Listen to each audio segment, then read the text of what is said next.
السلام عليكم ورحمه الله تعالى وبركاته. مرحبا بكم في قناه مطبخ داري. نتمنى كلكم تكونوا بخير وعلى خير وانتم كتشاهدوا هذا الفيديو. اليوم ان شاء الله غادي نحضر معكم وجبه سهله بسيطه غير بالبطاطس بسرعه كتوجد، واهم حاجه غادي تنفعك بزاف في الفطور ديال رمضان. وجبه سريعه خفيفه ظريفه، واهم حاجه انها كتجي بنينه. ضروري تجربوها وتخليو لي في التعليقات كيفاش جاتكم. اول حاجه قبل ما غادي نبدا فكنشكر الاخوات بزاف اللي كيسولوا عليا لي كومونتير ديالكم، راني شفتهم. كنشكركم بزاف. فقط كان غياب لواحد الفتره وانا رجعت لكم ان شاء الله بفيديوهات جدادين بحماس جديد. فباش توصلوا بجديد الوصفات ضروري انكم تفعلوا زر الجرس باش يوصلكم كل جديد. فعلى بركه الله هنايا عندي واحد 5 ديال الحبات ديال البطاطا، الحجم ديالها متوسط. غادي نحكها في الحكاكه الغليظ كما كتلاحظوا معايا، كتحكوها مزيان. وبالنسبه للكميه على حسب افراد العائله ديالكم. فبالنسبه للاطا هاد 5 ديال الحبات راهم جاو هما هادوك. من بعد ما حكيت البطاطا اللي عندي كامله غادي نصفيها من الماء ديالها، وهذه ضروريه هاد المرحله هذه تغسلوها وتصفيوها حتى كيقطر منا داك الماء مزيان. هنايا غادي نغسل البطاطا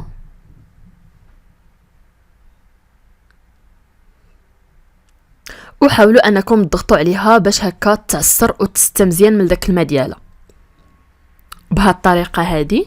من بعد غادي تجيبوا البيض. هنا غادي نحتاجوا 3 ديال الحبات ديال البيض.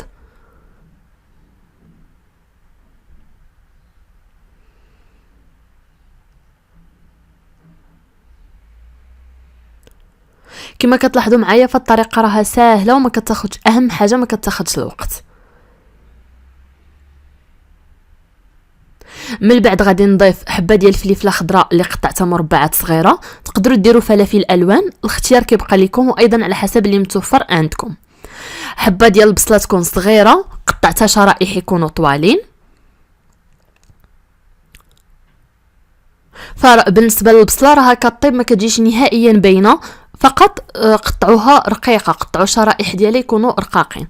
غادي نضيف شويه ديال البابريكا اولا التحميره، شويه ديال الفلفل الاسود، وشويه ديال الملحه مع شويه ديال الكمون. وفي هذه الاثناء راني رديت الفران كيسخن على 200 درجه، شعلت عليه من الفوق ومن التحت. من بعد غادي نضيف واحد رشيشه صغيره ديال السكينجبير، والملحه كتبقى على حسب الذوق ديالكم. غادي نخلط المكونات مزيان تينسجموا لنا مع بعضياتهم.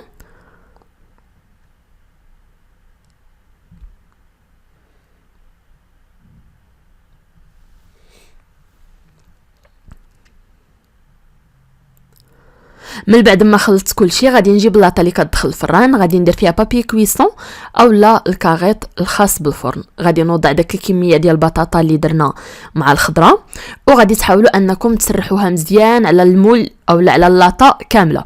فالطبقه راه خاصها تجي رقيقه ما تجيش غليظه. كما لاحظتوا معايا كتحاولوا انكم توزعوها مزيان. من بعد غادي ندير لها واحد خويطين هكا ديال زيت الزيتون من الفوق، وغادي ندخلها طيب على 150 درجه، شعلت عليها من الفوق ومن التحت. وبطبيعه الحال كما قلت لكم الفران ديجا مسخن على 200 درجه. هنايا كنديرها قريبه للتحت باش كطيب لي من التحت وما كتحمر ليش بزاف من الفوق. كما لاحظتوا معايا 150 درجه ودرت الموض من التحت ومن الفوق. هنايا غادي ناخذ واحد المقله درت فيها شويه ديال زيت الزيتون، شويه ديال الزبده.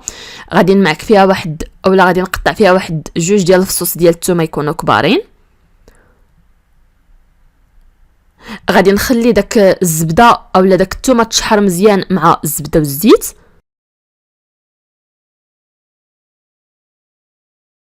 باش كتقنى الثومه داك المذاق ديالها كتجي زوينه.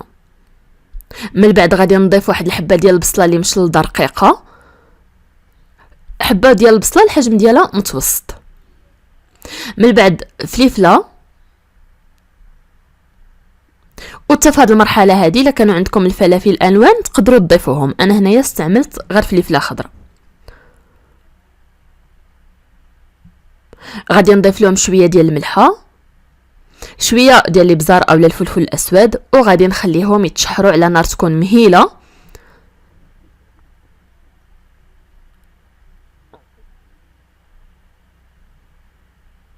تيبداو يهبطوا وينزلوا.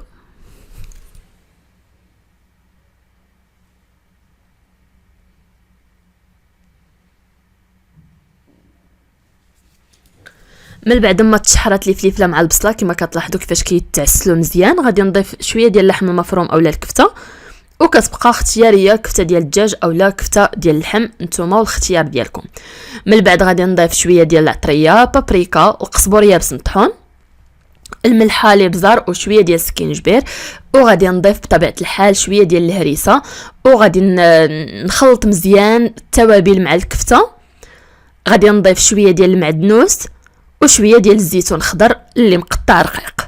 غادي نخلط كلشي مزيان، وكتحاولوا انكم تضغطوا على الكفته حتى كتفرتت حتى كترجع كلها يعني المخلطه مع الخضره اللي درنا.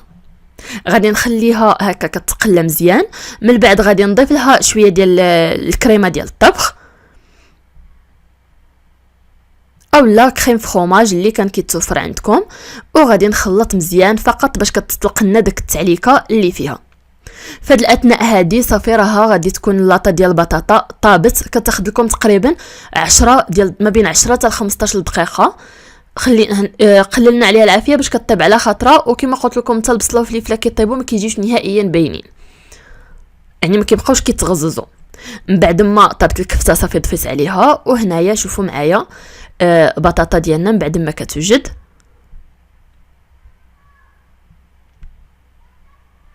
كيفاش كيجي الشكل ديالها. غادي تجيبوا واحد القطاعه اولا شي سكين، غادي تقسموها بالطريقه اللي موضحه في الفيديو، غادي تقسموها على 2 ومن بعد على 3. نتوما تقدروا تصوبوهم صغيورين بزاف اولا تقدروا تقسموها فقط على 2 على حسب افراد العائله ديالكم وعلى حسب الشكل نتوما اللي باغيين. انا هنايا درت داك لي رولو عندي الحجم ديالهم متوسط.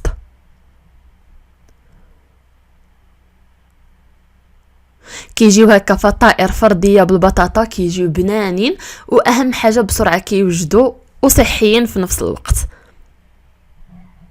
خصوصا بالنسبه للناس اللي ما كيبغيوش انهم ينوضوا ويديروا العجينه وهذا، فهذه هي انسب وصفه تقدري توجديها بسرعه كتوجد، وخصوصا في رمضان هكا الفطور اولا العشاء الا بغيتي شي حاجه خفه نزربان. غادي ننصحك بهذه الوصفه هذه، وغادي ننصحك ايضا بالوصفه ديال البدنجان اللي حضرت معكم في الفيديو السابق، حتى هي جات ولا اروع. هنايا شوفوا معايا جبت هكا واحد الطريف ديال البطاطا، ومن بعد درت الحشوه وغادي نلوي ونديرهم في الطبسيل اولا في اللاطه اللي كتدخل الفران اللي درت لها من قبل بابي كويسون باش ما يلصقولكمش في الكاغيط الا درتي عفوا باش ما يلصقولكمش في الطبسيل الا درتيوه مباشره مع الطبسيل.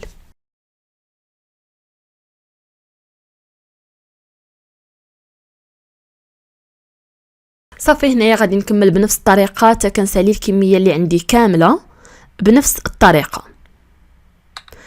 وفي هاد الاثناء هادي راني خليت الفران كيسخن، حيت هاد المرحله هادي ما كتاخذ لكمش الوقت طويل، فقط واحد 3-4 ديال الدقائق كتكونوا وجدتيوها. خليت الفران مشعول، غير هبطوا درجه الحراره على 100 درجه.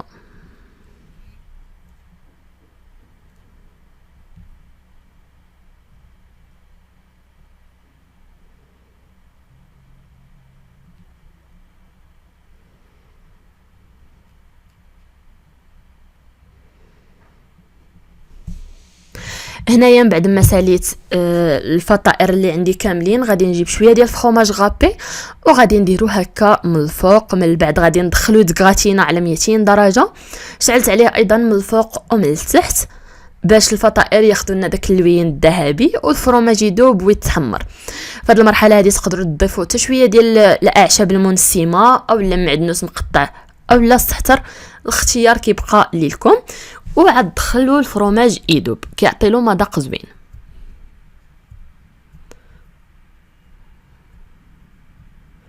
صافي كتدخلوه غير كتحسوا بالفرomاج اولا بالفطائر ديالكم رجع اللوين ديالهم ذهبي والفرomاج داب، كتخرجوهم من الفران.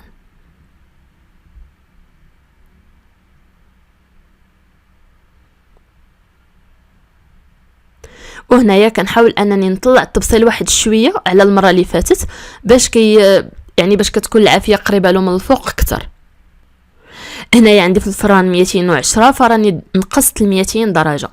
وهنايا شوفوا معايا من بعد ما تحمروا خداو داك اللوين الذهبي والفرomاج داب، شوفوا معايا على منظر كيجي فيهم، كيجيو بنانين والشكل ديالهم جد راقي، واهم حاجه صحيين وما خداوليش نهائيا الوقت. بسرعه وجدوا وفي اخر لحظه غادي توجديهم، ما غاديش ياخذوا نهائيا منك الوقت. نتمنى تجربوهم وينالوا الاعجاب ديالكم. اللي جربتهم تخلي لي في التعليقات كيفاش جاوها. ما تنساوش تشتركوا في القناه باش توصلوا بجديد الوصفات. ايضا ما تنساوش دعموني بلايكات ديالكم. خليتكم على خير والى وصفه اخرى ان شاء الله.